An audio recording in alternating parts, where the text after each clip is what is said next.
Jack to commit to, but he's not even in the presentation. That between him and the consultant, no more than 20 minutes. Huh? Then we should be done an hour. Welcome, everybody, to the Committee of the Whole on Monday, June 4th. Please join me for the Pledge of Allegiance.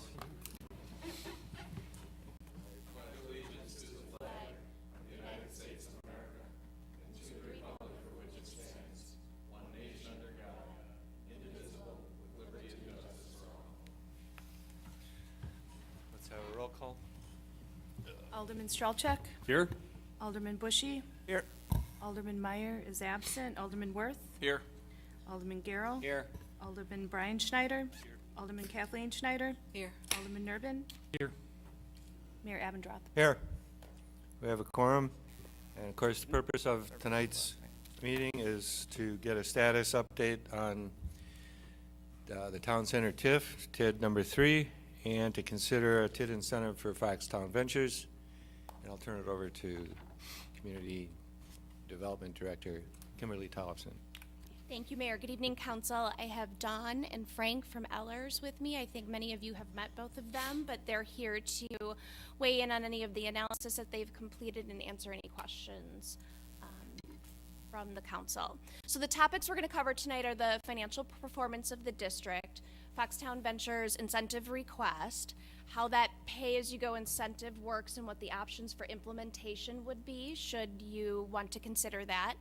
And then we'll break and talk about those items or address any questions that you have. And then, as I addressed in the staff report, we'll talk about original public projects that were intended and budgeted for in the 2008 Town Center TID plan, and we'll briefly go over the project plan amendment. So really tonight, the reason we're here and the directives we're looking for from the council is that the original TID project plan authorized a little over $7 million in expenditures for the district. We have met that threshold, and so in order to continue to offer incentives or make other expenditures, we need to amend the TID project plan. So the question we'd like to ask and get some direction from the council is, do you want to offer a continuation of a fast track formula, and do you want to specifically offer one as part of the Foxtown development because they are ready to continue with their construction and get the project underway? In these cases with the fast track formula, and we can talk a little bit more about them if we need to better understand how they work, but it's essentially a low risk incentive option, and it's based on specific and objective standards. It's not based on discretionary standards. The other thing we'll look for, as I just mentioned, was if we are going to go through the project plan amendment to allow for additional expenditures, would the council like to consider additional expenditures for those public improvement projects? We went through this process in 2008. In 2016, we had a committee of the whole discussion where there was some consensus on desired improvements that the council still wanted to complete. So to go over the financial performance of the Town Center TIF district to date, and this slide relates to the redevelopment that's happened in that district alone. So the projected values of the 8 redevelopment sites or redeveloped sites is a little over $74 million. That's a 1,200% increase in the value of those same sites since the base value was established as part of the TIF project plan. The private sector contribution to that increase in value has been a little over 93%, and the city's contribution through incentives is just over 6%. We've redeveloped over 28 acres, and we've attracted over 25 new businesses to the neighborhood. In addition, we've generated park impact fees that are over $400,000, and that's based on every residential unit that's been developed. And on average, the per acre value of just those 8 redevelopment sites or redeveloped sites is $2.6 million. Based on this information, we are able to close the TID district in 2028, and this assumes no other development happening in the district and no other expenditures being made. Kim, what was the original value of those 8 sites? A little over $6 million. $6 million, okay. Actually, it's probably a little less than that. It's about 5 because here's the 6.7, but that includes Foxtown, and in the chart before I was not including Foxtown yet. So if you look at those redevelopment sites with Foxtown, you can see the base value of those sites was a little over 6. Projected values would be a little over 124. That overall value increase is a 1,700% increase, and the city's contribution goes from that 6.3 to 7.4. And if there's questions about how any of this, the incentives or lack of incentives on specific projects, we can talk about that this evening if of interest. One thing I wanted to share with the council is just a reminder of some of our outreach and establishment of policy objectives. Before offering incentives, we completed a development survey in 2012 and 13. The results of that survey as it related to development incentives showed the following results. 55% supported incentives, 61% supported the city focusing on redevelopment, close to 70% supported tools for recruiting new businesses, and just under 50%, 48, supported assistance to retain and expand existing businesses.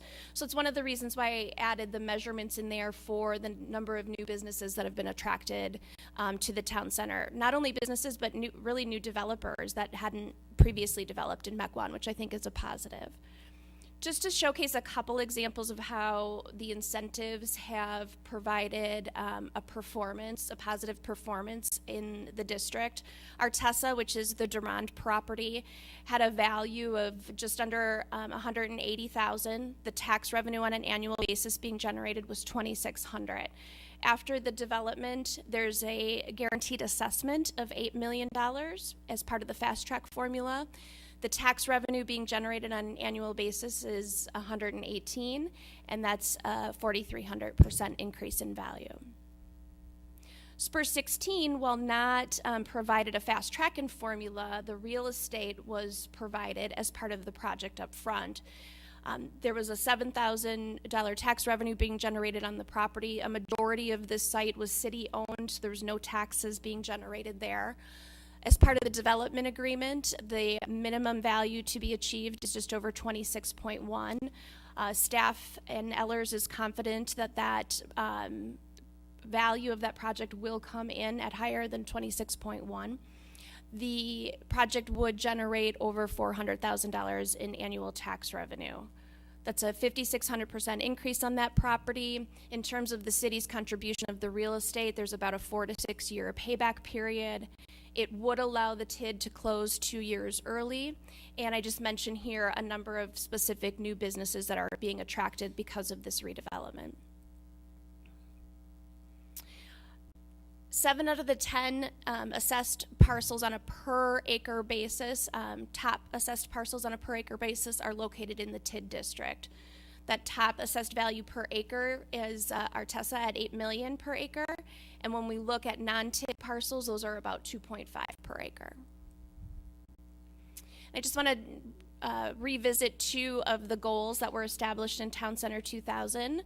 It was to create a centrally located heart to both Mequon and Thiensville, foster interaction among residents, encourage gathering and activities, provide for a pedestrian experience, offer restaurants and shops, and high-quality architecture and site design. In addition, it was to encourage redevelopment through public and private reinvestment on underutilized and undervalued properties. And I think a number of the statistics that we just showed you show that we have a track record here of performance, and we are financially in a good place with the TIF district. Here's an example of conditions at a town center site. And here's an example of what's been established in town center to date. So I want to shift and talk about the specifics of Foxtown Ventures. The representatives of the Foxtown Ventures team is here tonight. I think they wanted to just give a little introductory comment and make sure that you knew they were available for any discussion or questions later tonight. Good evening. My name is Chris Korjenik. I'm the Senior Project Manager for Lanzer Public Affairs. Tom Neiman retained our firm a little over a year ago to work on community outreach for this project. As we reported in earlier appearances, public support for Foxtown has been overwhelming. Tonight we are here to reinforce support for the project and the need for tax incremental financing as an economic incentive for the project. TIF is a very misunderstood tool because of its use and application are very complicated. It's often referred to as a handout for developers, which it simply is not. The development team of Foxtown, Tom Neiman, Bob Bach, and Tom Zabchuk, have a tremendous amount of time and money invested in Foxtown completely at their own risk.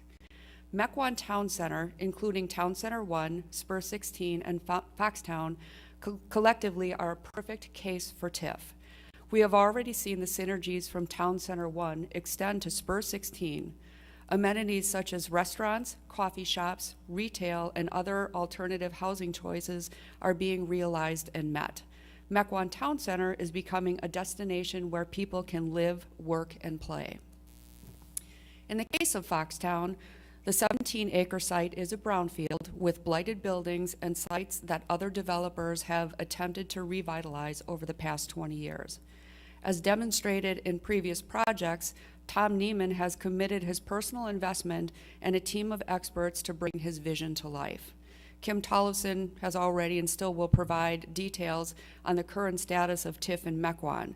I will wrap my presentation up with 10 reasons why TIF incentive is needed at Foxtown. Number one, TIF incentive is needed to make the Foxtown project possible due to extra costs to bring the blighted site back to a clean greenfield condition. This is an ideal use of TIF funds in the most ideal way. No financing or out-of-pocket dollars coming from Mequon. Number two, the TIF and the Foxtown development fit the Mequon Community Development Plan. Number three, the project will secure the previous investments made by Mequon and other private investors. Number four, in addition to maintaining and increasing property values, the Foxtown project will contribute an additional $800,000 in property tax revenue to Mequon. Number five, the project keeps from corporate offices in Mequon. Number six, Foxtown is locally owned with a legacy and long-term investment view. Number seven, this is fundamentally needed for the community. The Town Center, Spur 16, and Foxtown will have a multiplying effect and help each other attract visitors and residents. Number eight, TIF is a mutual commitment to move forward with the project. Number nine, the public-private partnership is a rare opportunity to turn a blighted site into a thriving, attractive community center.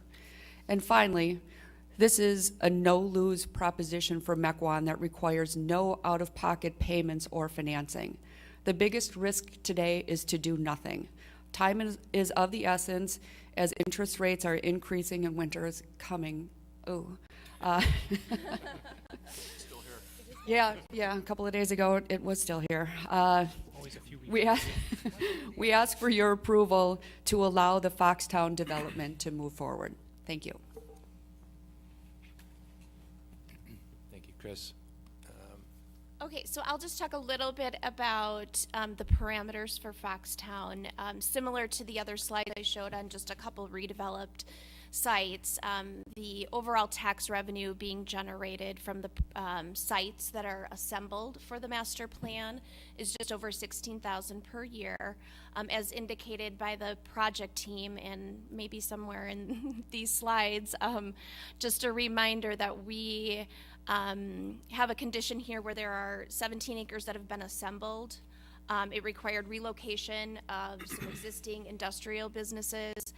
Those businesses were non-conforming uses to the town center zoning district, and we've got blighted and some environmental conditions to deal with as well.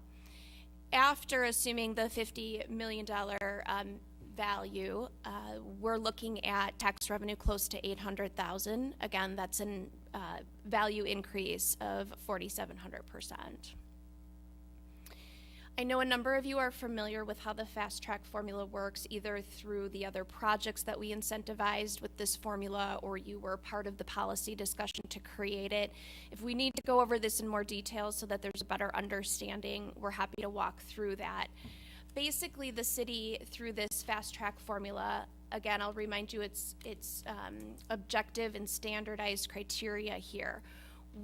We've indicated that the gap that we're willing to fill is to help pay for the cost of or reimburse for the cost of the site repair and demolition that occurs on the property, and to reimburse for the base improvement value. It does require that we establish a new development value, and we provide a 5% incentive on top of that net improvement value. So in this particular case, the base improvement value that exists on the property is $930. Site repair and demolition costs are estimated at just over $1 million. So the total gap is close to $2 million. The incentive, the 5% incentive provides another $2 million. That gets us to the 4.4. As I mentioned in the staff report, the development agreement process, and throughout this entire process, those numbers will continue to be trued up, and the development agreement affords for the. What this means is the fast track formula, as consistently applied to other projects. We've executed incentives for 5 different projects through the fast track formula. 3 of those have been in Town Center. 2 of those have been for TIF districts on Port Washington Road. So in this case, Foxtown meets that standardized criteria. They are eligible for the fast track formula. In addition, Ellers took a look at the but-for test, and we can talk a little bit more about that in a minute, but it was confirmed by our consultants that there is a need for this incentive in order for the project to go through in the time frame that it's being proposed and as it's shown as part of their master plan and PUD approval to date. To compare this to some of the other statistics we provided, the city's contribution to this particular project would be 9%. And given the infusion of the Foxtown development, even with the incentive, it is projected to have cash funds available to the city prior to April of 2023 of $1.6 million, and it would allow the TID to close a year early, which is 2027. Oops, sorry, let me go back. So in the report, and with the help of Ellers, we looked at a couple different options. Considering an amendment to the TIF project plan, we looked at the scenario of Foxtown not being part of the Town Center TIF district. The project doesn't go through.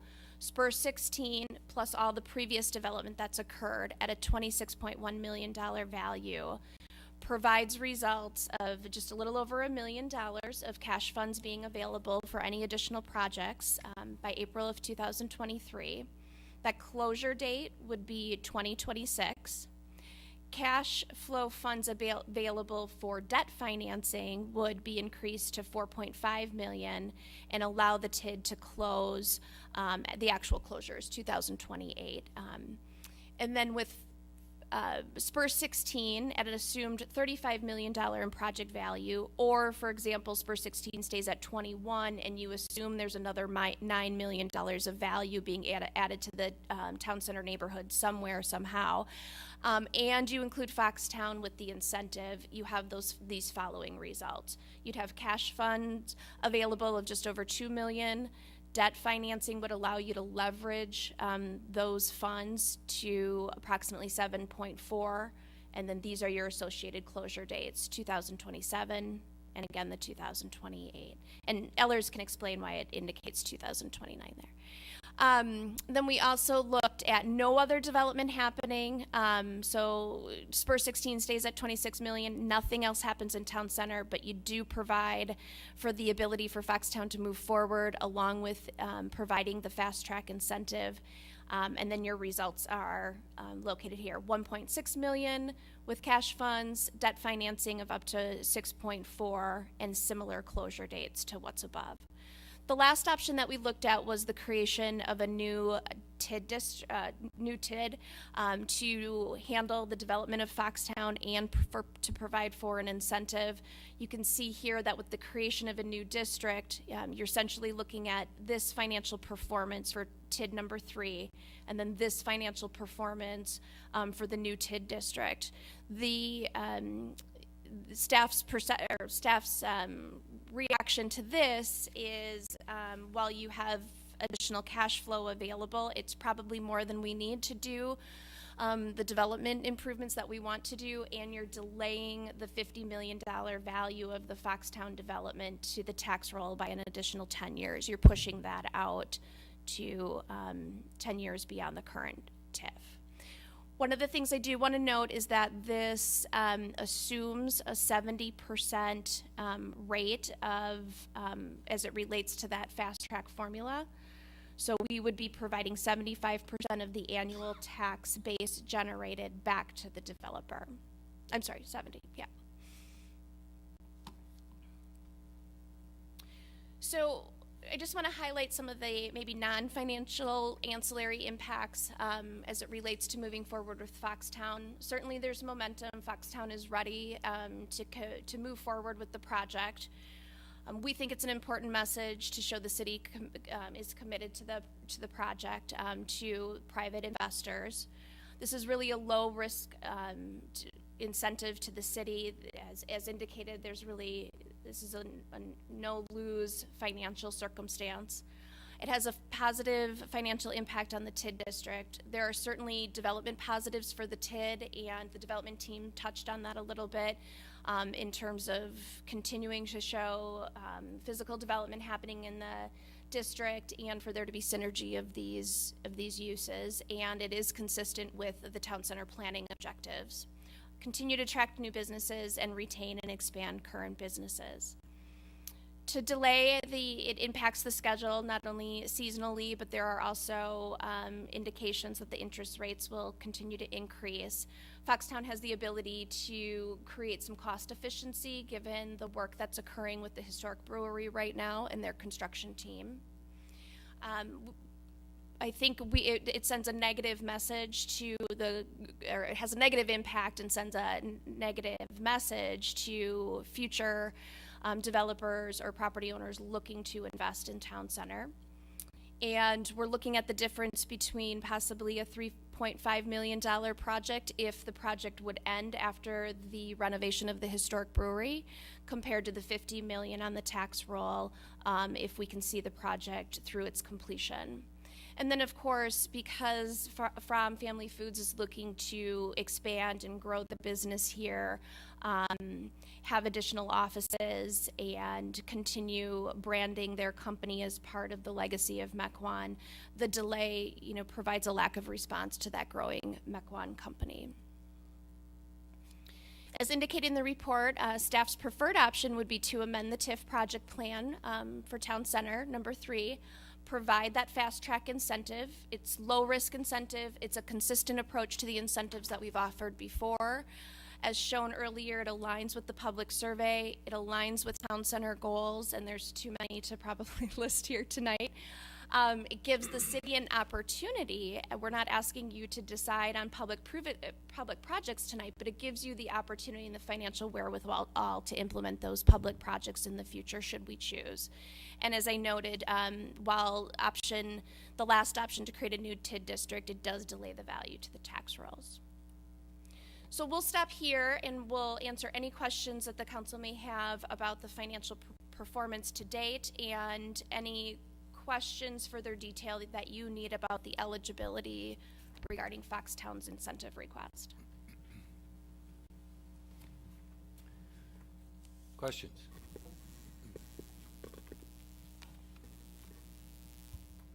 Have we paid back the capital fund, DPW capital fund yet? Nope. No. Is that included in your financial analysis? Which one? This one? If I might add a couple comments to this table. You are correct, Mayor, that the fund that's been advancing to this is not fully paid paid off at this point in time. However, in this analysis, when we look at that cash available at the end of 2023, at that point, the funds will have been paid off, and you would still have accumulated enough cash to cash finance some projects. And the reason we use the date of 2023 is because in the creation of the district, you're allowed 15 years to take on new projects. So if you're going to pay for them with cash, you have to have done the projects in order to pay for them, and that would have to happen by 2023. That's the cash that would be available. So the district would have recovered any advances that the city provided from another fund, and then have accumulated beyond that another $1 million on that first scenario. The reason that we've identified the cash flow if you use a debt financing is you could commit to the projects by 2023 and pay for them over the remaining years of the district life, which is to 2029. So we just calculated the maximum amount that could potentially be available to finance with debt, and you'd keep the district over longer, but you could accomplish those projects with that future cash flow after the expenditure period ends. So, and then the other examples, that cumulative balance would have increased greater. So the answer is yes, we will have paid back DPW. Yes, and, Okay. and it varies. It's probably about 2021 in all of our scenarios that would be the last year there'd be any incremental gap. Okay. I have a question concerning the calculation in the document that had the 1% internal rate of return. Can you tell us how that was developed, and can you compare it to the neighbors, Town Center 1 and Spur 16, as to how those would compare with that calculation? Good evening. What I think is interesting to consider here is that you have several projects that are historic renovations of the brew pub, and then also on the eastern edge of the site, the original ice house that was part of the brewery operation. So when you have a renovation project like that, it's not going to have the same commercial returns that you would on a standard commercial development. The costs on the brew pub itself, the restoration, are very significant, probably 2.5 times what a traditional commercial development might be. When you layer in all the different components to this project and then add the annual fast track incentive payments to that, it does come in very skinny. But you have a couple of components that are, I would even say, non-comparable because of the historic nature of those components. And how does that compare with the other development projects? I can answer that part of the question. That type of analysis wasn't included in determining whether the other projects should be incentivized. Spur 16, for example, was an RFP process where the city went out and offered those dollars, or offered the real estate value, and then the only other one that we evaluated the but-for test on was the last fast-track incentive that we offered, which is the Dermont project. And the reason we did that was because there was some sensitivity at the time about incentivizing a fully multiple family project. There was no commercial component to that project, no mixed use component to that project. And we were also at the point in the health of the TIF where we needed to make sure we were, given the couple other incentives that were out through development agreements, we needed to make sure that we were appropriately splitting that rate of that tax-based return that was being generated so that we could ensure, despite that incentive, that we had enough funds to be able to pay back the outstanding obligations in the TID.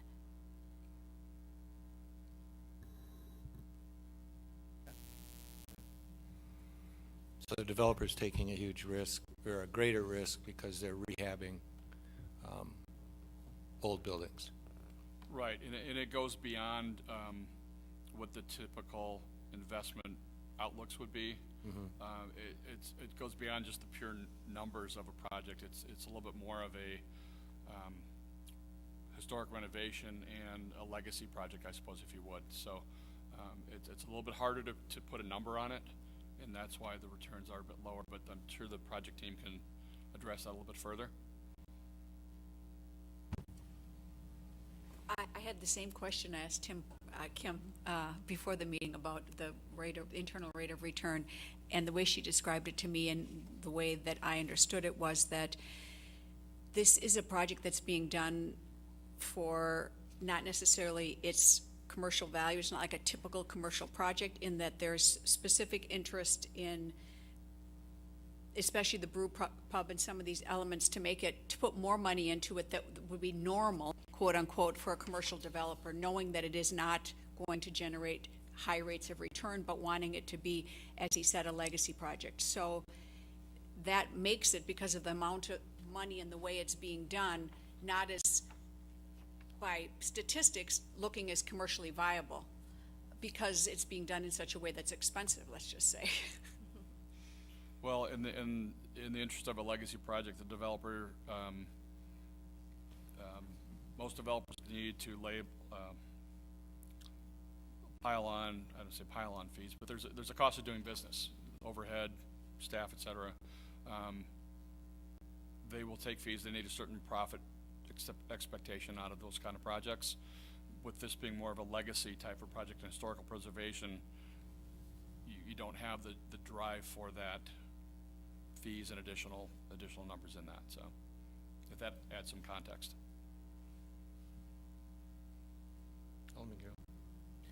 I just have a question on where the $651,000 valuation for Spur 16 came from.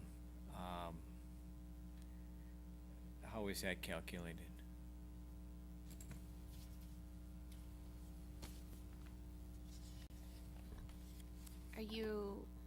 Where are you referencing that? I just saw it in your slide. Page and I saw it 4 in of my the packet. booklet somewhere. I'm sorry, what? Page 4, I think.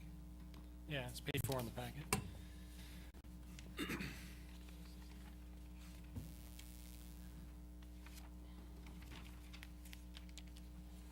Oh, okay, so the 651 would have been the base value of that entire parcel based on the former Roswell's parcel, land and base improvement value. The remaining acres of that land was tax exempt because it was publicly owned. Well, I know Mitch, are you that- asking about the 26.1? Well, I was just looking at the whole Spur 16 site, Uh-huh. and I know that in 2014 or 15, the Wells property was assessed at a $507,000. I know we paid a lot more than that for it, but and then as time went on, the whole project that was sold for $1 was another 12 acres of land, and then 2 DPW buildings, and then I know it valued a lot more than $651,000 for that whole big chunk of everything. So Well, I just wondered the where that came. 651 is just the base value of that property that was on the tax roll at the time that we created the TIF district. So that's the taxable portion of that entire property. When you look at the incentive, that's where we factored in the value of the land and the improvements that the city provided to the project. The 26.1 is the guaranteed assessed value per the development agreement between the city and the developer. Okay, because when I was looking at it, I was wondering how could you come up with all of that stuff only worth 651? But what you're saying is that's what the assessment was. Yeah. Yeah, and that's Most of it was a tax statute, exempt, that's a requirement that we show the value of every tax parcel that's located in the TID district at the time that we create the TID district, so it establishes that base value. The tax assessed value, not at the value. Correct. So be careful in using Yep. terms, because the value was higher. That's the tax assessed value. And you could assume perhaps that the rest, by selling the rest of the land for $1, created an incentive of 1.7 million. So you could say that by doing that, that land could ultimately have been, if it had been assessed, would have been worth $1.7 million.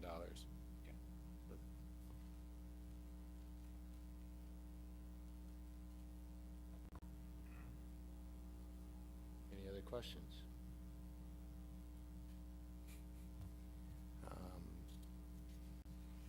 I would just make a comment. Staff is asking us here to make a couple decisions, whether we want to offer the incentive to Foxtown, whether we want to amend the TIF district in order to do that. And I know that nobody likes giving away money to developers. Sorry about that, guys, but nobody seems to like that. We're a conservative bunch here, and I think if you look at the report and look at the history of the city regarding TIF, we've been very conservative. But if you look at the economics that regarding this particular project and the situation we're in today, the economics are pretty compelling. By investing, this money in Foxtown, $4.5 million, you end up with a $50 million project that complements all the rest of them and generates whatever it is, $800,000 of tax revenue every single year, and obviously increasing as time goes on for the benefit of the community. So it seems like a good deal in that respect. Mr. Alchek. I've thought for a long time that this parcel is a really important parcel to town center. The way a lot of development comes through the city is we have an acre lot or a 2-acre lot, and that gets developed, and then the next door neighbor gets developed, and they got an acre or 2-acre lot, and we kind of piecemeal a bunch of lots together and end up with some really great parking lots and land that couldn't be developed to the maximum potential of the property. What I like about this particular project is it takes essentially the whole south side of the street in that portion and redevelops it in one clean synergist unit. It's designed, the entire thing's designed to go together, and that's my motivation on this one, is just to make sure that happens. I think if we had a bunch of different properties with a bunch of different retail entrances, traffic would be erratic.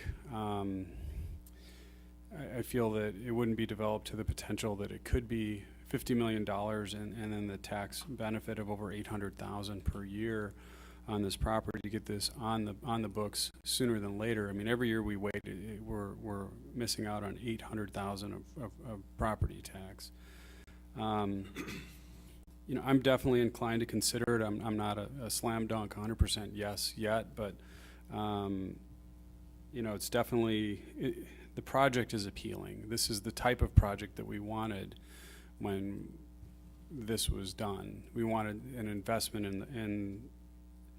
in the town center that would really complement things, and I think it's right across the street from Spur 16. The list of restaurants that are coming in there essentially weekly are really exciting.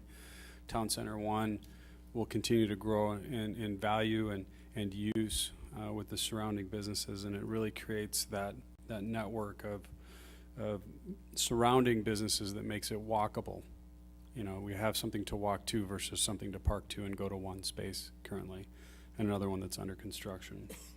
What I would like to make sure that we do, and I'll be an advocate about this a little bit later if that discussion comes back up, which I'm sure it sounds like it's going to today, is I'd like to see some improvements and some synergy in the streetscaping on the city behalf. I think, as we've had this large investment from developers in the area, we need to make sure that, street lights, crosswalks, streetscaping, and a couple other things the city can put forward to make sure that this feels like a continuous unit on both sides of the street. And then having the ability and the funding by getting this project on the books sooner than later to do that would be appealing to me as well. So there's my feedback on that. Alderman Worth. Well, I have one comment. The representative of the developer said one thing that I kind of disagree with, and that is that TIF financing, she made it sound like it's always a good thing, and I think you have to look at the type of TIF financing. What we're talking about here, when you're doing pay-as-you-go, removes the risk.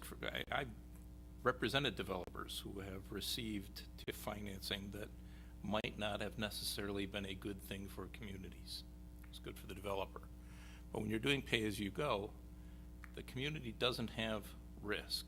Everybody wants to, you know, when you're discussing tax incremental financing, you lump in the hotel along Highway 45 that is at Germantown or Menominee Falls did, where they lost a boatload with this type of financing. And those are really two entirely different animals, other than they fall within the same general penumbra of the law.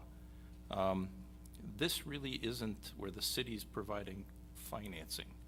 The city's providing a tax incentive, actually a much safer one than many of our residents that have applauded the Foxcom incentives that the state's providing. This, they only get the incentive if they build it and if they're paying their taxes. So then they get a portion of that back.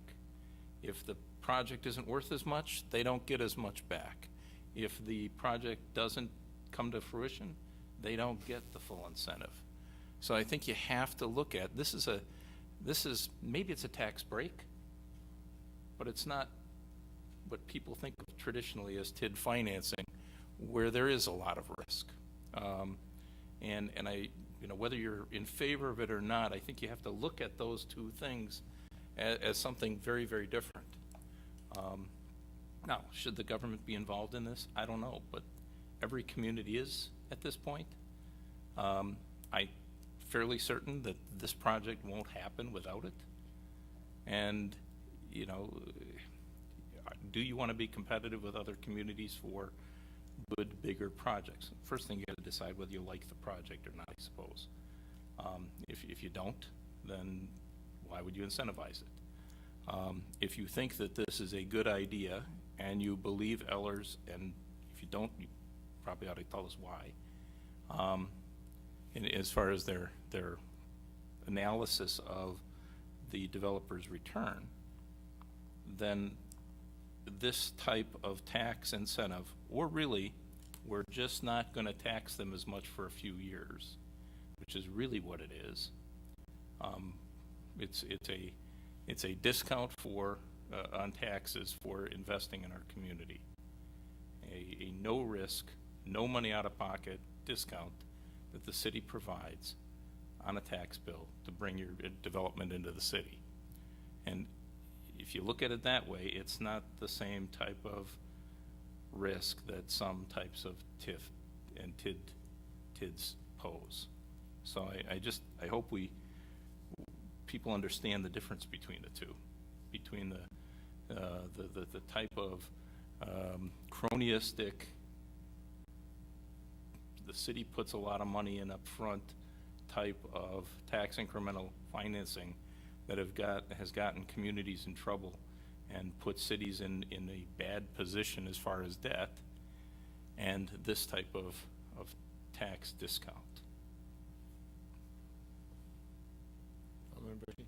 I'd like to make a point that continually gets mentioned that this is a project. And, you know, we look at Spur 16 as actually two components to the project.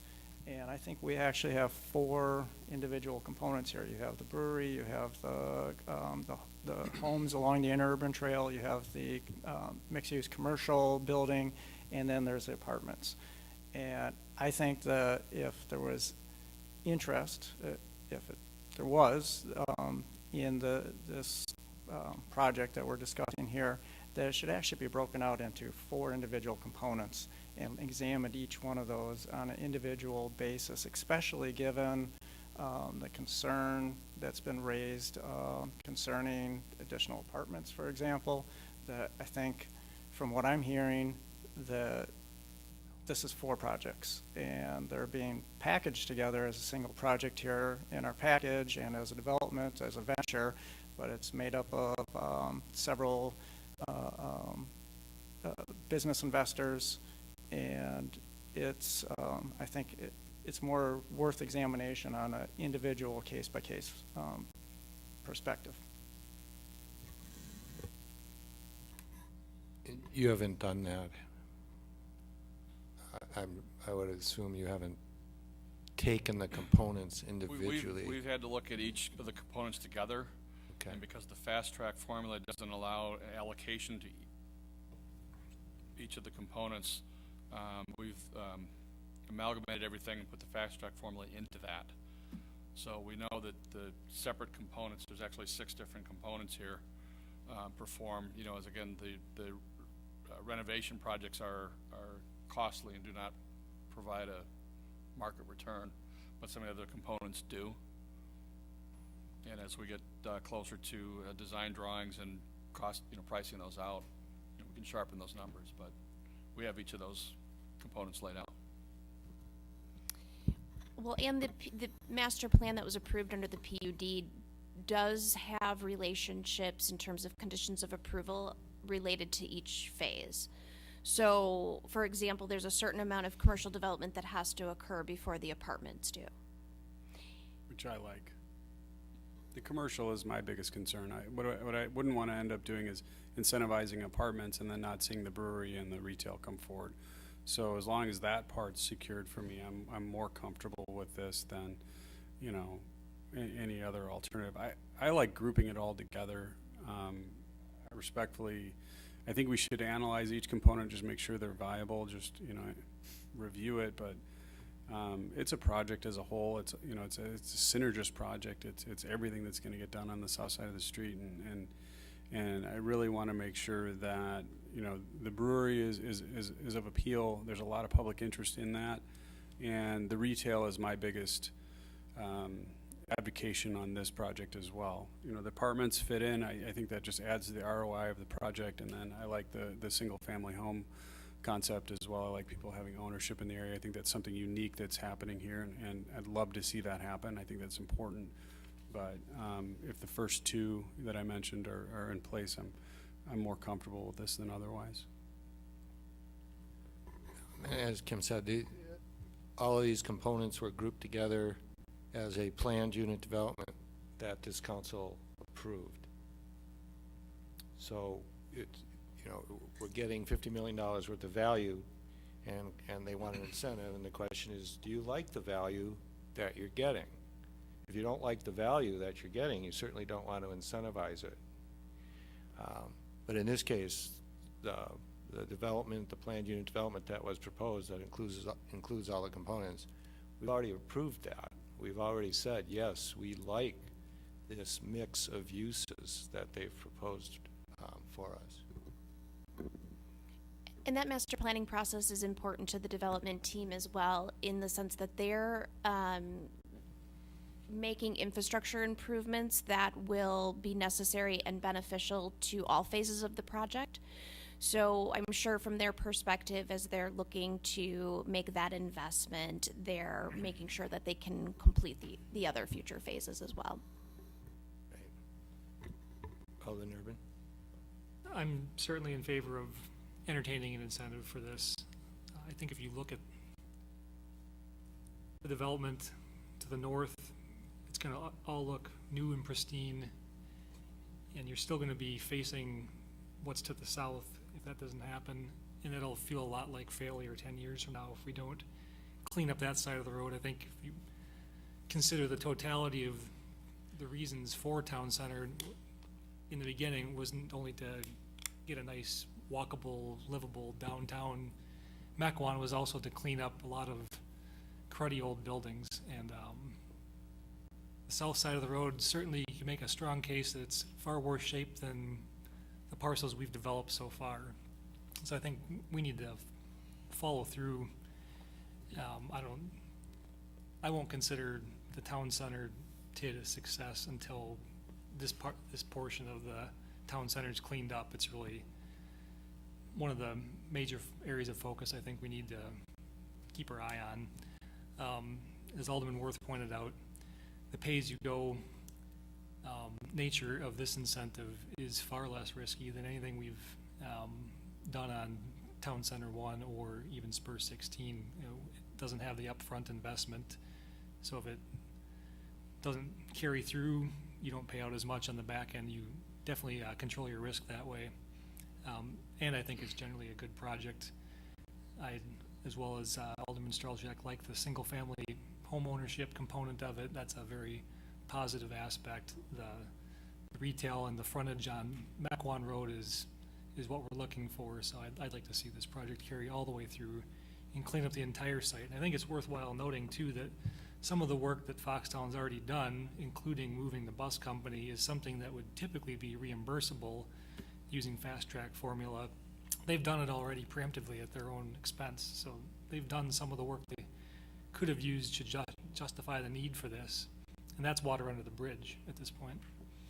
Well, and I would add that, I mean, if those of you who were on the council at the time of the negotiations to purchase the former Ross Wells site, you can probably understand that it would take the city quite a bit longer than it did this development team to assemble this number of parcels under various ownerships, as well as relocating really 3 industrial uses outside of this particular neighborhood. It would have taken us much longer to accomplish that. Alderman Schneider. Not being on the council when this was brought before it earlier, when you did make that, when you did approve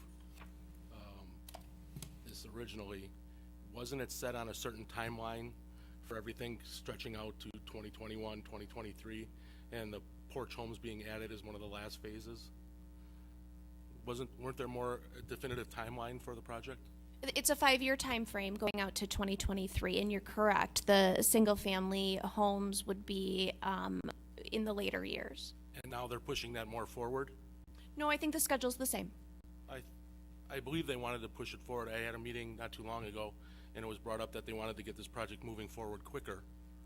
And I really think that we need to let the commercial stuff come in, analyze all the parking issues, and see where we sit before we push those apartments and those porch homes in.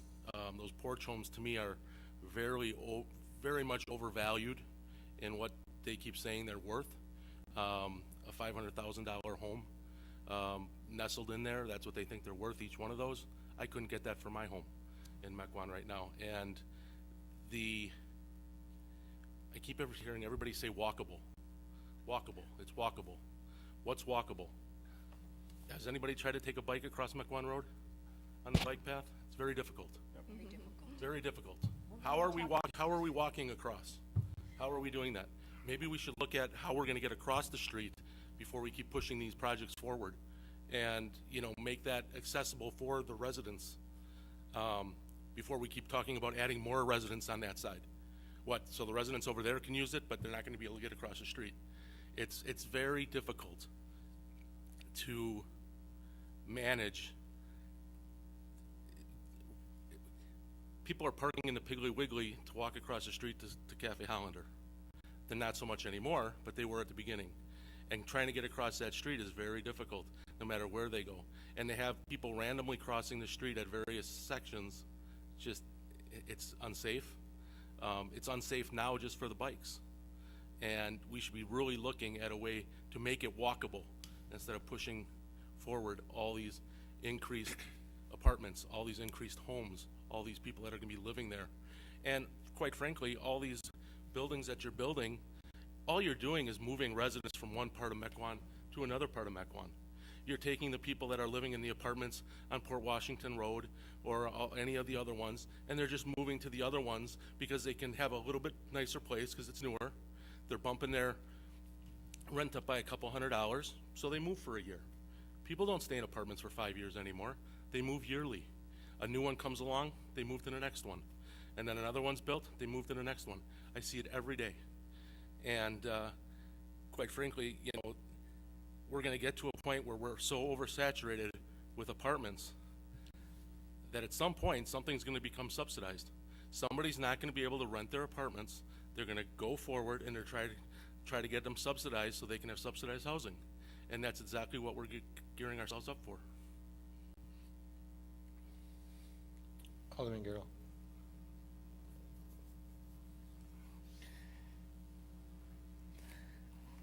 I've never liked apartments in TIF districts or TIDs because they shift the burden from police, fire, and schools to the rest of the community. So who pays for it? Not the people in the developers inside the TID.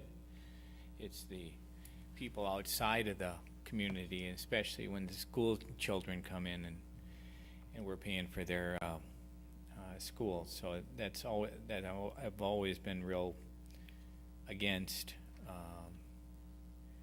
doing that. The rest of the community picks up the tab. So it does add a lot of burdens there.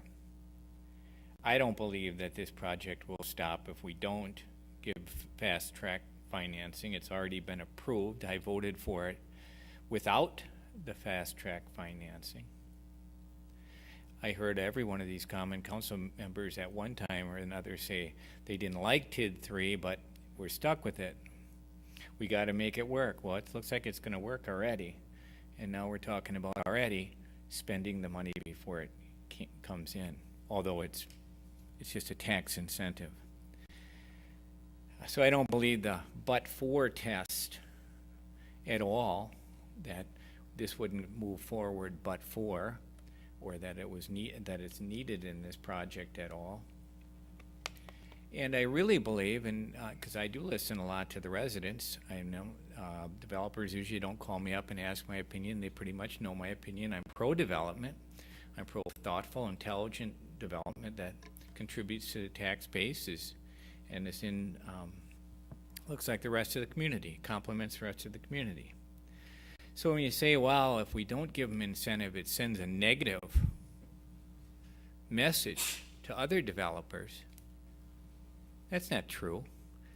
You know, you give them an incentive, and it sends a negative message to other developers who don't get incentives, who aren't inside of a TID district and don't get financing, fast track financing, and have to build outside of that. So there's a lot of cons to this.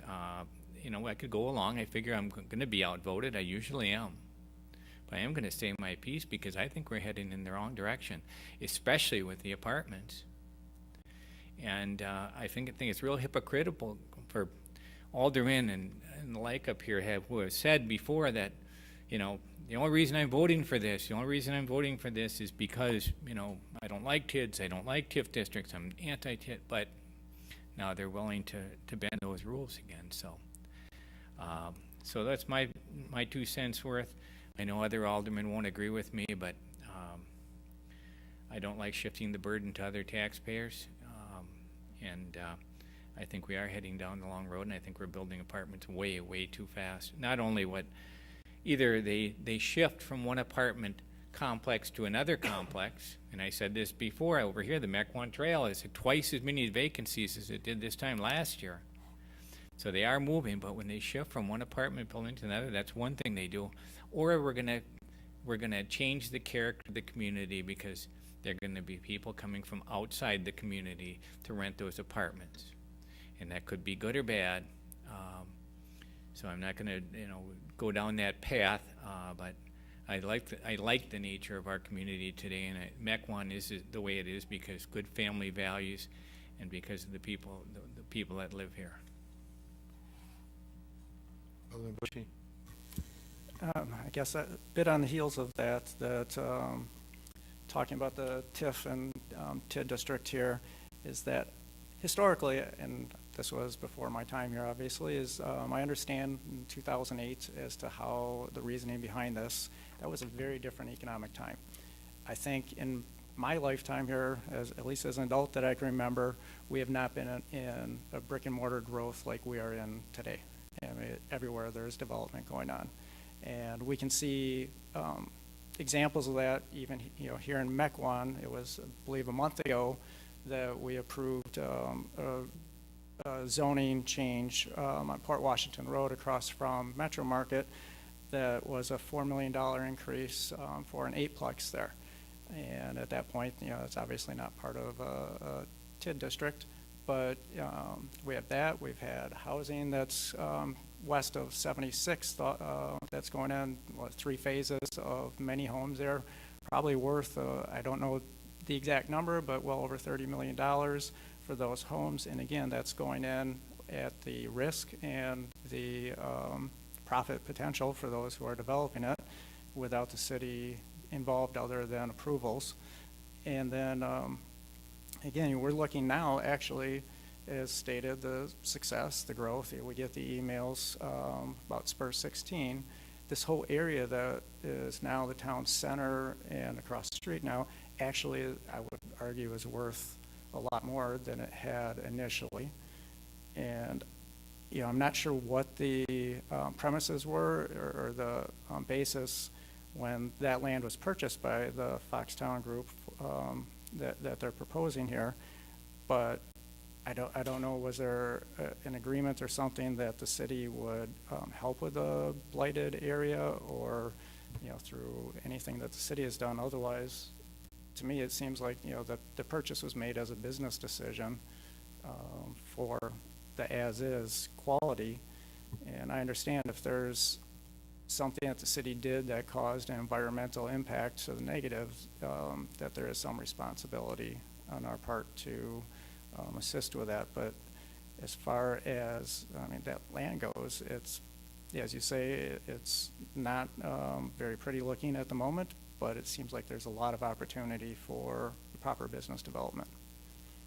And I think that can happen without extra incentives, and that's exactly what I've heard from numerous residents. Some of the newer developments that you mentioned, those are greenfield developments, and what we're talking about here in the town center is redeveloping previously developed properties that have fallen in disrepair.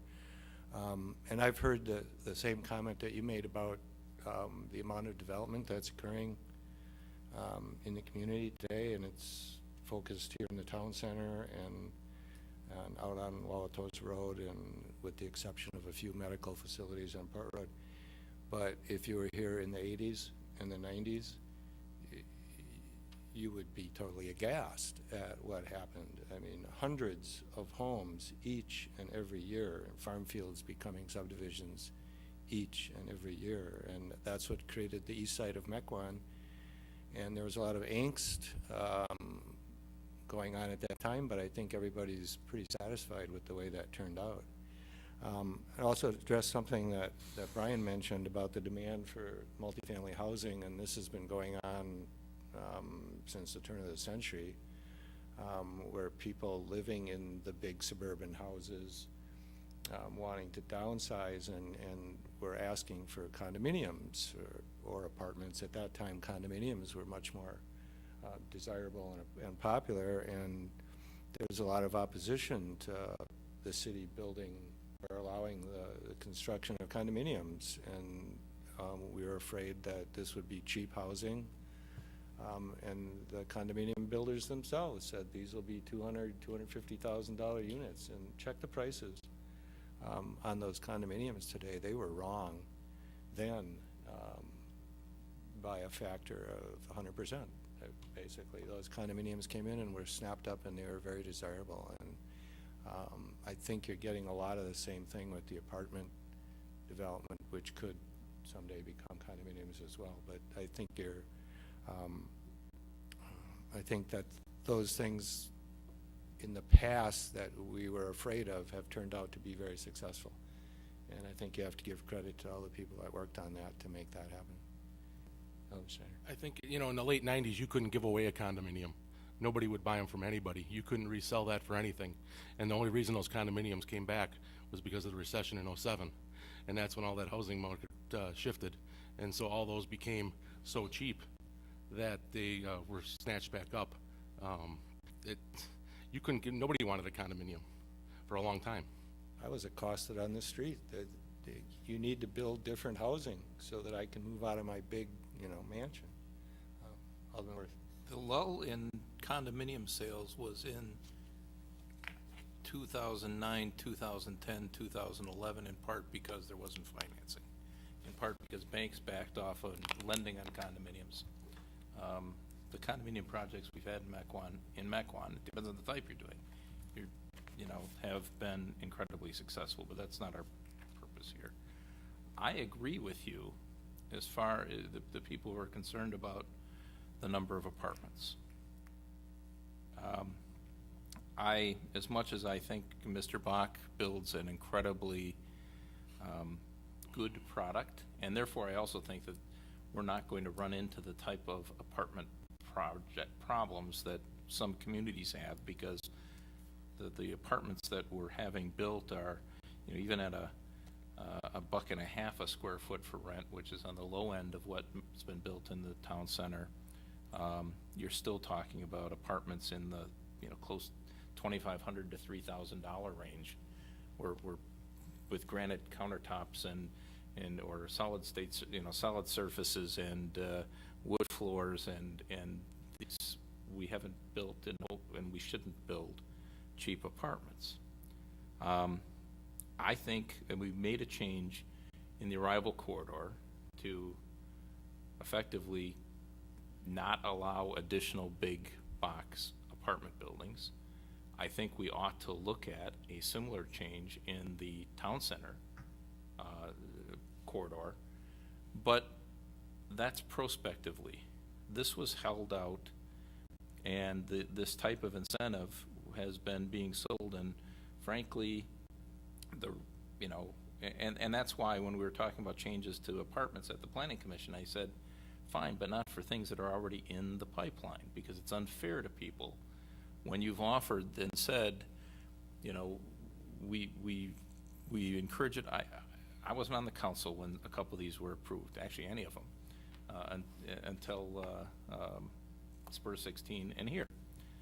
I don't know that I would have voted for them, but they're very nice projects. They've turned out to be good projects for the town center. I just don't think we need a lot more big apartment projects. But again, that's prospective, and I'm not sure it's fair when you've held out the fast track formula and tried to encourage developers to build in our community under the fast track formula. We tried to encourage more apartment units, whether that was a good choice or not, we did, to when you've had somebody make the type of investment that these gentlemen have made, and then tell them, but we changed our mind. That's where communities get a really bad reputation. Maybe we don't care about that, but you know, we ought to have very clear and understandable rules and then live by them instead of cherry picking on a per project basis. And that's why I will vote for this, and I did vote for the planned unit development, because I think it's the appropriate and fair thing to do when you've held out and effectively marketed, this is what we want. Then somebody comes and gives you what you want on the finance terms that you have held out to the public that you're willing to finance on. You don't pull the rug out at that point. So, I mean, I hope the development agreement is pretty clear. I hope that the apartments stay, you know, that's a later phase of the development, in part because of what we have in the market. I'm not so sure that I care whether the single family homes are on the front end or the back end, because I think they will be successful or they won't do them. But, you know, I have concerns about apartments, but we marketed for them. The city did. I wasn't an alderman for 3 years during that. But I think that a city ought to stand by what it's told the public, what it's told developers, and if you're going to change the rules, you change the rules at the beginning of the game, not when somebody's this far down the road.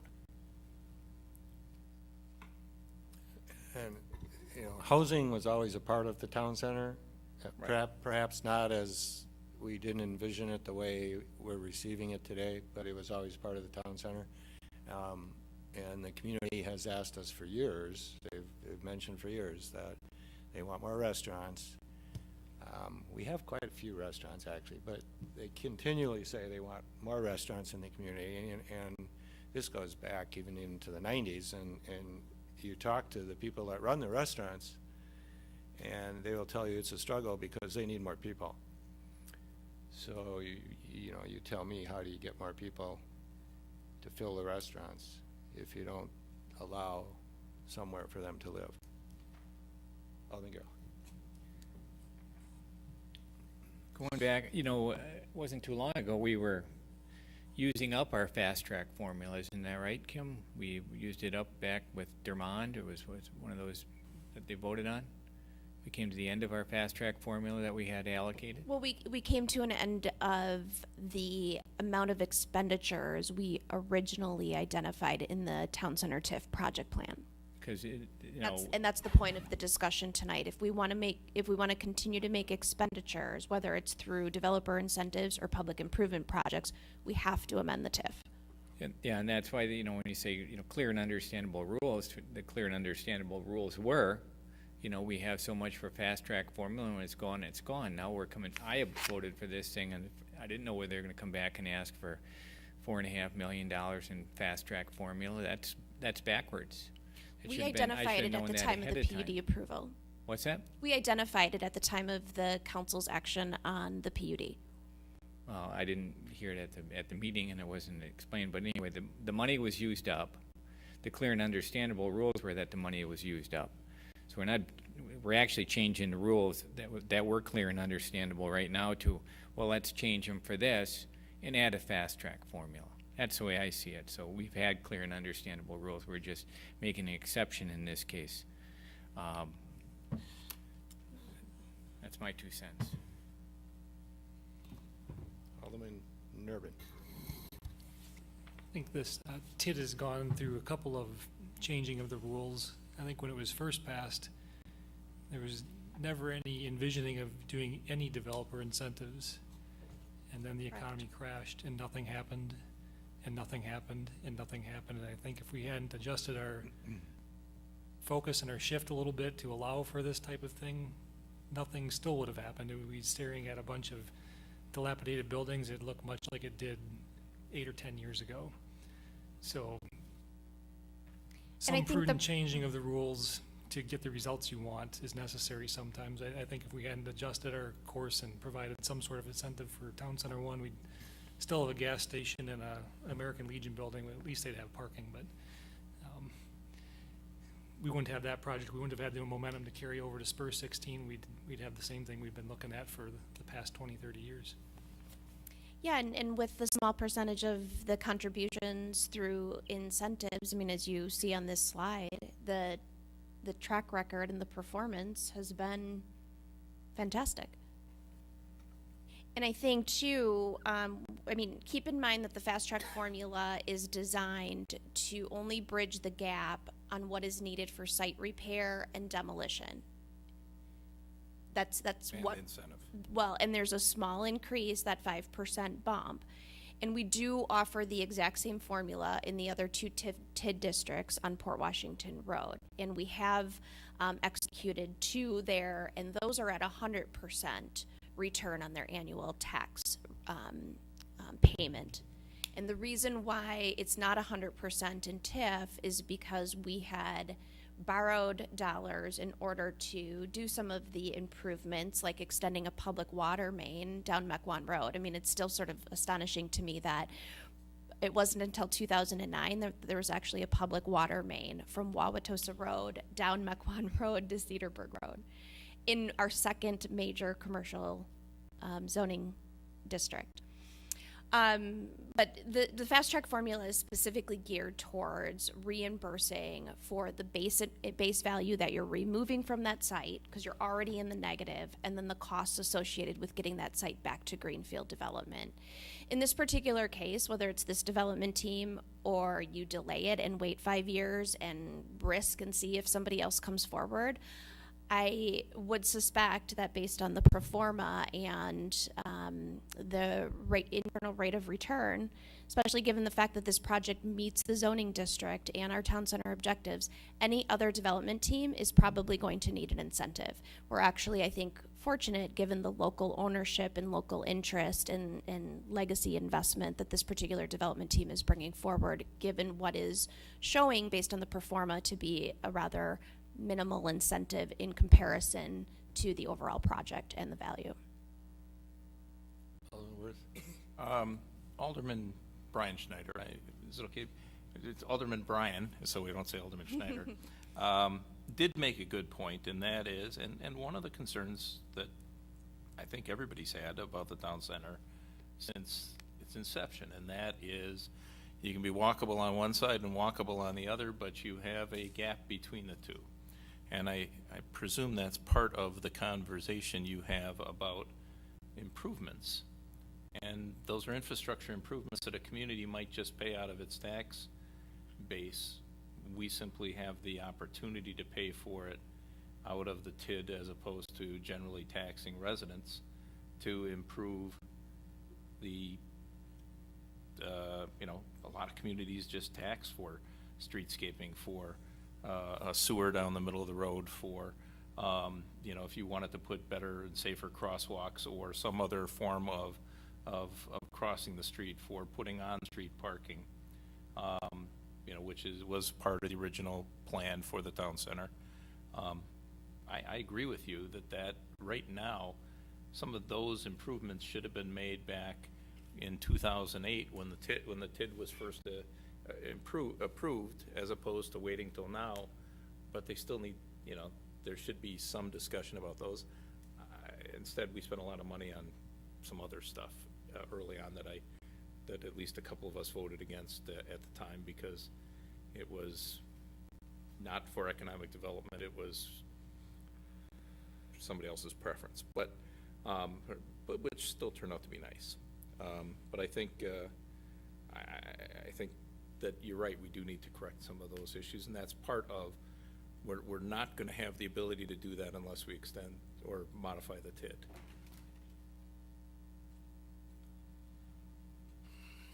As much as it hurts me to say it, I guess, Cindy Schaefer's done a really good job with Spur 16 in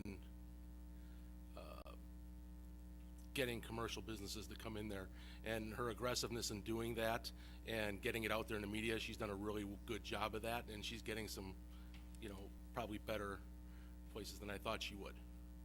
The last thing I want to see, I mean, I know we're getting a brewery, we're getting an Italian restaurant, but I think the last thing we need are more supercuts, more lawyer offices, more dental offices, and what else is going in these commercial uses that Foxtown's putting in. I haven't really heard much of anything what's going to go in there. Well, in part from Family Foods headquarters. Okay.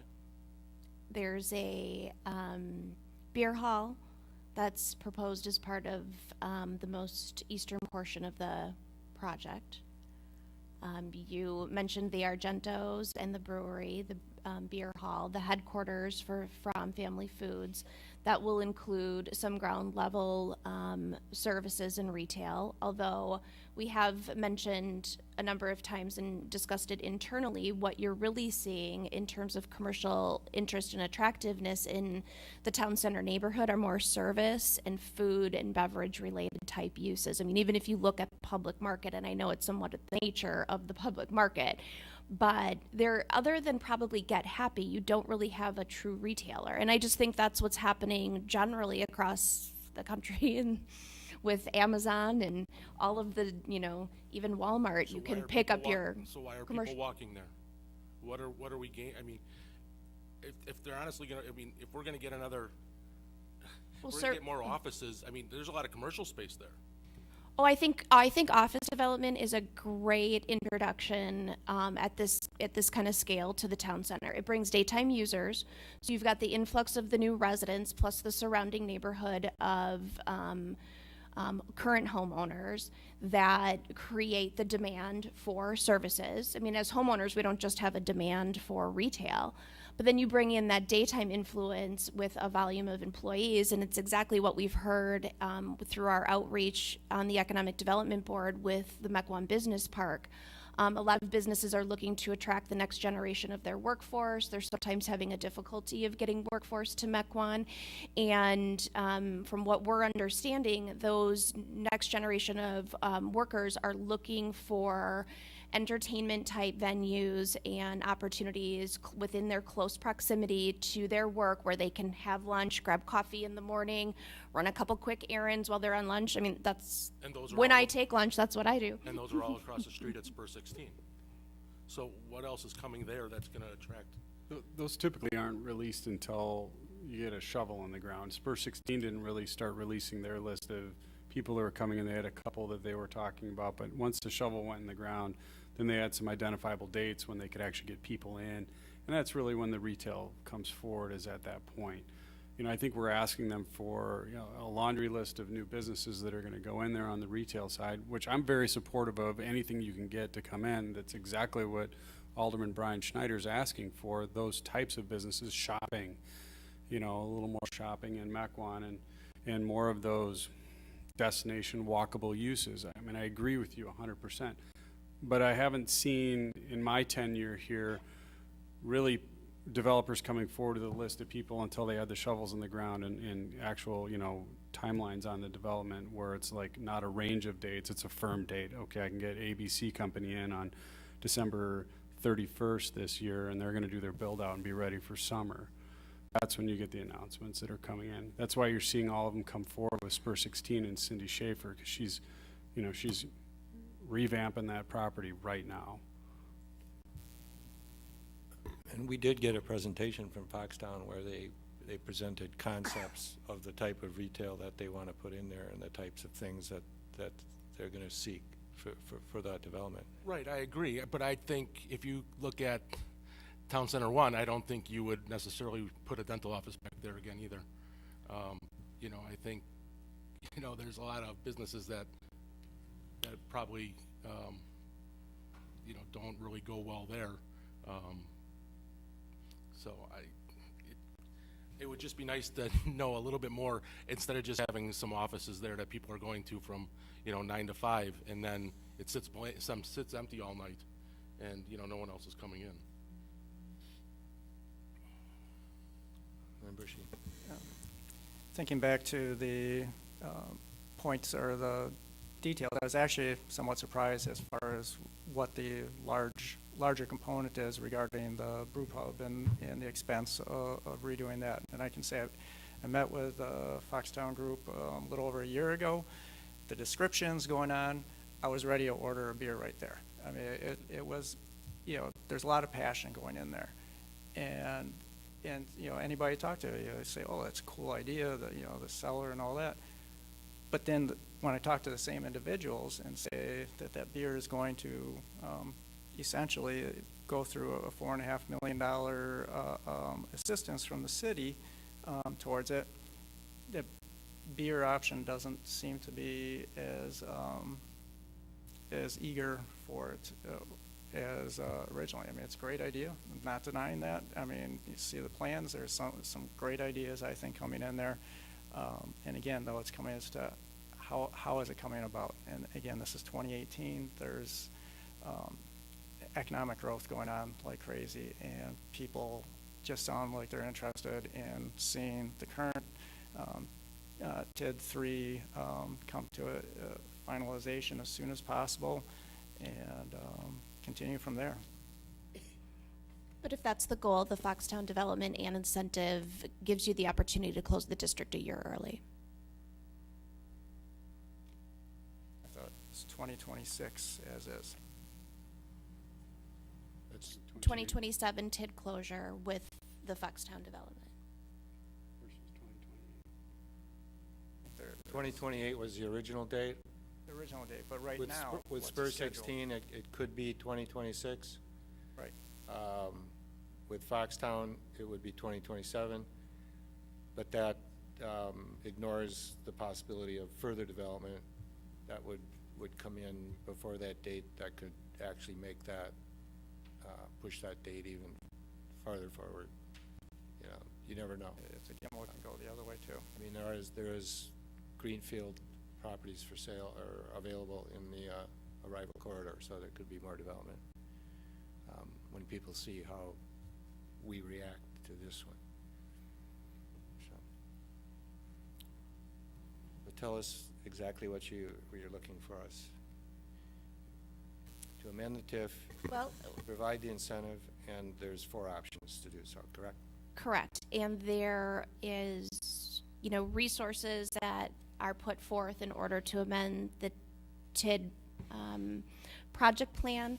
It goes through the Joint Review Board as well as Planning Commission and then authorization by the Common Council. We certainly don't want to go through 2 months of process and expenditures to amend the TIF project plan if we didn't know whether we had the Common Council's support to do so. So we're looking tonight again at the directive of whether you would like to continue to offer a developer incentive, if so, amending the TIF project plan or considering those other options that we mentioned. And then if so, do you want to look at future budgeting discussion for any of the original public improvement projects that were identified in that 2008 plan? Because you would want to include those in the amendment process. Are you looking for a motion, a vote, a straw poll? What are you Straw looking poll vote would be great. Okay, a straw poll on amending the TID district to allow for an incentive for Foxtown, correct? for? Option C is what you're recommending. I agree with option C completely. And, I'm sorry, go ahead. and to include potential projects, as Director Tollefson just mentioned. That's a second issue. Let's do We don't one even, at ha- a we don't time. even have a list of those, so that's sort of a nebulous conversation, I would say. And we're not asking for a decision on which public improvement or public projects you want tonight or necessarily the budgeted amount. We just outlined in the options what opportunity financially would be available to the council to make those decisions. As we look to amend the TIF project plan, we can have a discussion about prioritizing those projects and dollars to include. We can come at the end of the staff report. I noted that we could come back in July to have that conversation. Well, option C provides, I believe, $1.6 million of potential cash for improvements. Correct? Or more if you borrow it before 2023. Okay. Yeah, if you want to do that, but. Right. Right. Not approving that. I think with the timing to do the project plan amendment, we can prepare that plan and put the incentive in there. We can also identify projects in the plan. Doesn't mean that you need to do them, but then they're there and you don't have to come back and amend at a later point if there's projects you want to take on. So I guess that prioritizing of which matter, I think it might be beneficial to just identify that there may be additional project costs, and decisions whether you do them or not do them would come at a later time. But you'd have until 2023 to make those decisions. Okay. Similarly, if you. And a lot of them are already in there, Right, right. if you look at the original plan. Nothing that we've streetscaping is all identified in there, as we just haven't done it. potentially, they were all part of the original plan. It's just that the money was reprioritized in other directions. Similarly, if you had we should have a further discussion about this, but one or more projects that came forward that you wanted to offer as opposed to doing public improvements, you could do Correct. that. And once you've established it, you can shift the money from one category to another. So you could say that, potentially this amount for infrastructure or improvements, and then you may choose to redirect it to development incentives, kind of what was done before with the original project plan. So they can be shifted back and forth. But I think it'd be beneficial to get them in there so you're not coming back again, going through the whole amendment process a second time. Right. And you could decide not to use any of them. Oh, the other thing I might mention as well is, I mentioned earlier that the expenditure period ends in 2023. So taking on any new projects or providing any new development, that's the end of the time period when you can do that. The other provision of the TID law is if once you hit that expenditure, you've met all your obligations, they still hear me? Okay. You're required by law to close the district. So, or if you choose not to make any more project costs. So if you reach that point where all of your obligations have been met, any incentives you've intended to pay out or any debt you've had to pay off, once you hit that, you have to close it. So when we look at the period of time of projection of closing, we've given you the maximum amount that could be recovered in project costs. But if you were to only add, say, $3 million and you met those obligations, you would be required to close it earlier than its statutory life. So at that point, you're funding those public improvement projects through a capital improvement process. So we're going to do a straw poll on option C, which amends the TID and provides a Foxtown incentive with some cash generated before 2023. And who on this council is in favor of that? Raise your hand. You counting, or am I? Looks like 5. Okay. And I assume the others are not in favor. Is there anything else? Improvements.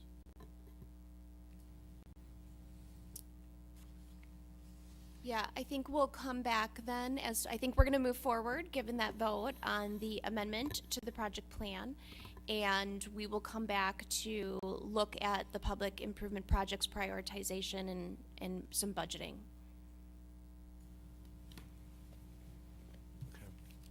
You want to just comment on the role of the development agreement and all of this, just for everybody's edification? Sure. We'll start working with the development team on the construction of the development agreement. That will outline not only the financial obligations by both parties and require certain value to be delivered at certain times. It'll outline the structure of the fast track formula, and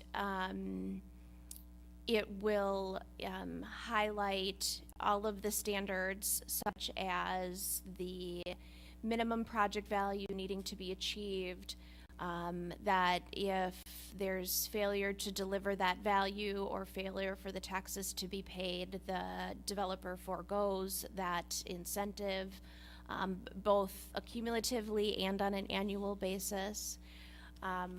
One of the things that this doesn't anticipate is personal property taxes, so that will be a factor as we move forward in negotiations. There is typically a guaranteed assessment as part of our development agreement, so that in any year, the development team or the property owners are not allowed to challenge that assessment. I guess that's kind of the broad parameters. It'll also address infrastructure needs in terms of improvements on Industrial Drive, which require water and sewer expansion, on-street parking, some streetscaping. And timing concerns, if anyone has timing concerns of any of the phases, that's a part of the development agreement when it comes before us. Keep that in mind.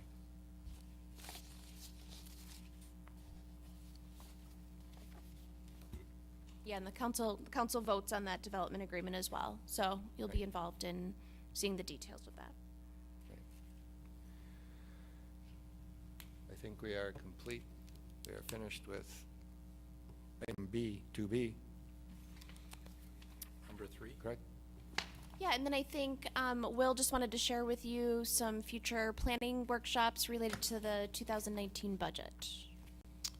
Yes.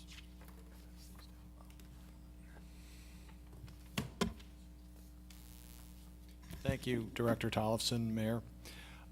What we're looking to do here tonight for just a few moments is to get the council's feedback on a couple of other special meetings that staff is looking to schedule in the next 45 to 60 days. And this all leads into the 2019 budget process that will be kicking off here in the next few weeks. And as the council will recall, we had a rather extensive discussion last year during the budget kickoff workshop about capital asset planning and completing various reviews of our major asset classes, including facilities, our right-of-way infrastructure, which includes roads, bridges, streetlights, etc., and then our fleet across 3 major departments: police, fire, and public works, and other associated heavy equipment.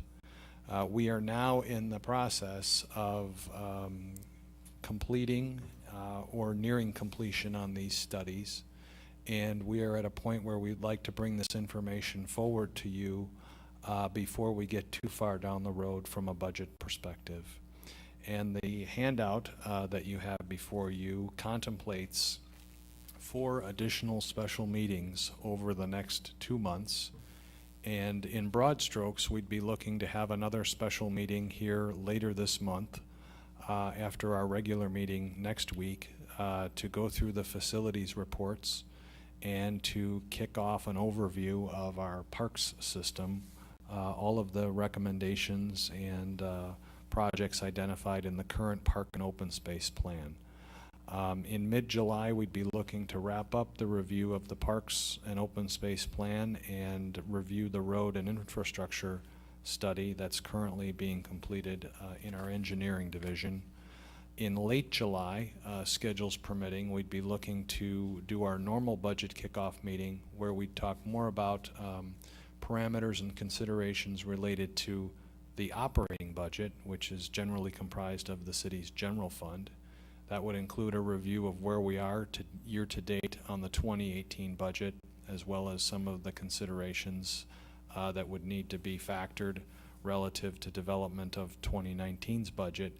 And then we'd be looking to wrap up with the capital asset planning and the fleet study in mid-August, which would give us an opportunity both from a staff and a council perspective to review each of these studies in a workshop style format. There's a fair amount of data that's been collected. There's a fair amount of reading that could be pursued if you wanted to read through all of the reports from the first page to the end page. And we'd be looking to kind of wrap up the asset plan discussion and get the council's feedback on where we would like to go from a capital standpoint before we get into the budget deliberations when the council assumes its role as the appropriations committee, which typically is in September. So if you're at all interested in filling out the sheet that I've distributed here tonight, I can collect those at the end of this meeting if you'd like to kind of go back and look at your calendars at home and let us know this week. We'd like to start chunking out these meetings from a schedule standpoint and getting some dates on the calendar so that you all can be prepared and we can start getting some of the materials out to you and give you the time that you need to review that information. When are the reports going to be ready? I don't want to get a big fat report on a Friday and have a meeting on Tuesday. No, our goal is to get these reports out hopefully 10 days at least in advance of these meetings. We do not want to land these in your mailbox 3 days before the meeting. I was just worried about the June meeting. And that's why I'm raising the discussion now. We want to give you adequate time, and we know summer's a time obviously when people are out of the office or out of town, and we want to be mindful of those schedules and those limitations as well. So unless there are any other questions, I'll look to collect those sheets this week, and we'll start calendaring out some dates in a more holistic fashion as opposed to sampling or polling the council for one meeting date to discuss one item. We want to kind of approach this in a comprehensive fashion so that we can stay on track and get the benefit of your feedback and be able to answer your questions. So thank you. Just a comment, this is the first time I've seen this. Okay, I'm sure this is the first time you've seen this. This is being summer, I think it's going to be tough to get a quorum for 4 special meetings. You know, parks can be handled by the park board, road and infrastructure can be handled by public works. Budget update, that's something we always do, and the committee of the whole would be appropriate for that. But I think you're going to have a hard time finding people to show up for 4 special meetings. So I'm perfectly willing to fill this out and put my comments on there, but that's what you're going to find from me as a suggestion. Alderman Garrell. I agree. Summertime is, we only get 3 months of good weather around here, and in the summertime I want to enjoy it, and special meetings aren't, you know, tonight I was playing with my dog and I thought, crap, I gotta go to City Hall. So there's a lot of things I like to do in the summertime besides go to meetings. So if there's a way we can let our other departments handle it, I'm all for that. Ellenworth.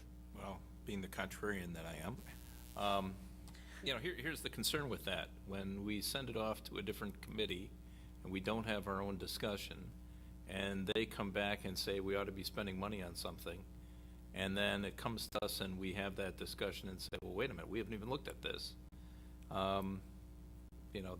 That's what happened with the police and fire report, for example, and I think somehow we need to have more than just one meeting to discuss this. Now, I don't know whether 4 is the right number or not, but a lot of other communities, aldermen meet twice a month.